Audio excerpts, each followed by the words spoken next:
Hi friends in Artland, welcome to the Sebduke Show. The show where we talk about art marketing and mindset. My name is Sebduke.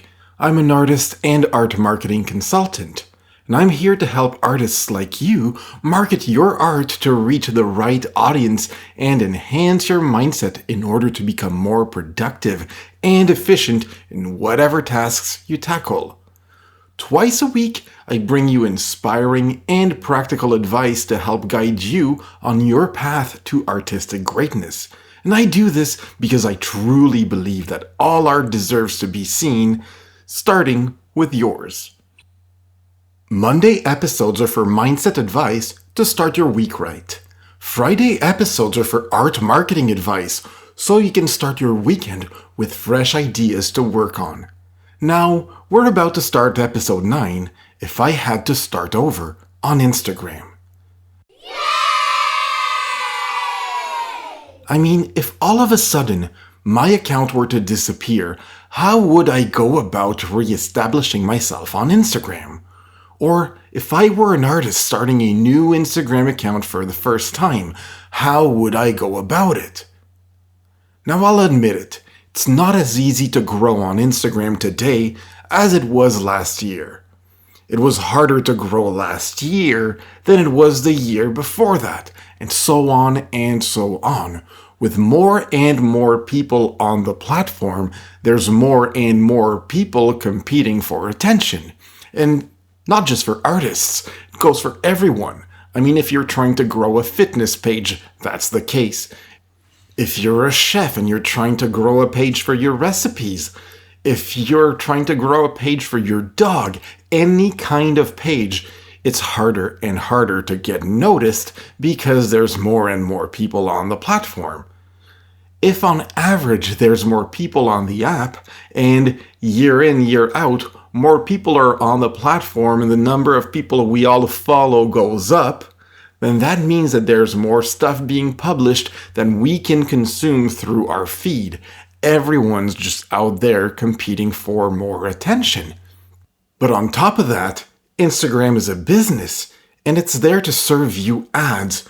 I mean, every 3 posts or so, as you're scrolling, you'll see an ad.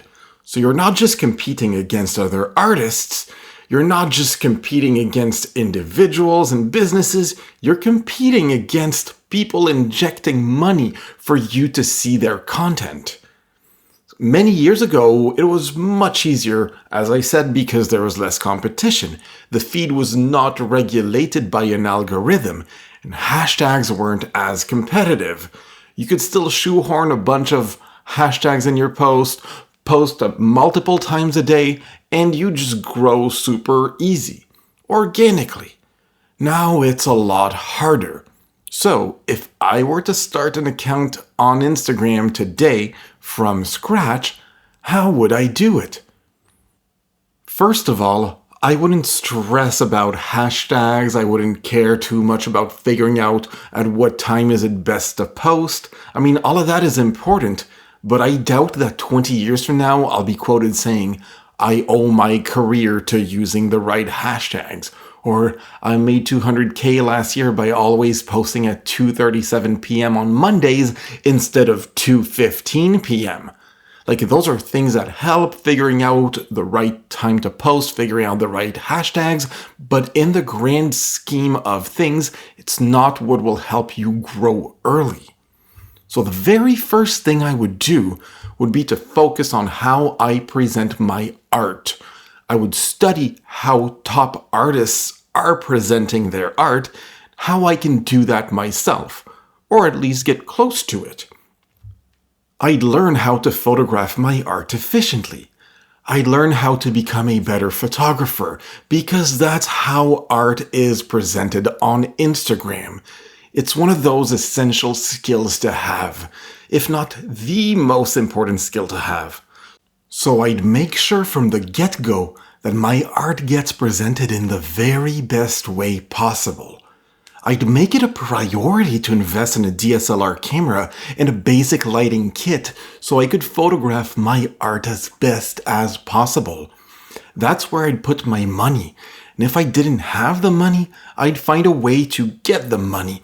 I'd save my money, I'd sell stuff, I'd find a second job, and until I could get a camera, I'd figure out how to maximize my phone in the meantime as my primary camera, but I'd upgrade it as quickly as possible.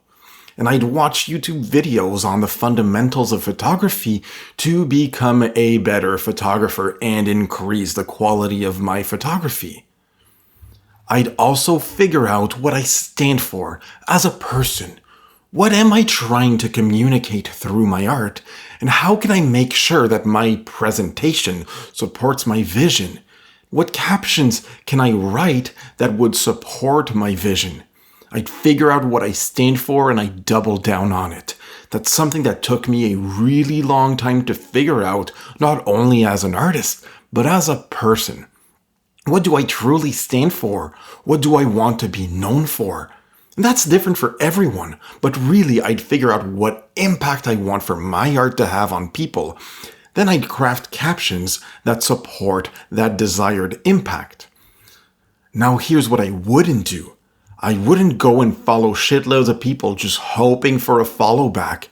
I'd follow a maximum of 50 people or so, artists whose work I really enjoy, whose feed inspires me. And I'd engage with them. I wouldn't ask them to follow me back. I'd just make sure I leave insightful comments on their publications. Not just nice work, a mix of praise, impact, and questions. Praise the person for their nice work. Let them know what impact it had on me, and ask them a question. I'd make them feel good. I'd let them know how their work makes me feel. And I'd open the door for them to engage back by asking a question. Then I'd engage with other people who are commenting on their posts. I'd figure out who the best commentators are. Not just generic comments like, I agree, or great point, or a bunch of emojis. No, I'd engage with people who are leaving long-form comments, and I'd expand on their thoughts. Once again, I'd praise them for their great insight, I'd let them know how it made me reflect, and then, if it's appropriate, I'd ask a follow-up question in order to attract them to my page. Maybe they're artists themselves, but maybe they're art aficionados. They're definitely the type of people I'd want to attract to my page. I do know that. So there you go. That's what I would do to start my new account, and it's what I'd encourage you to do too.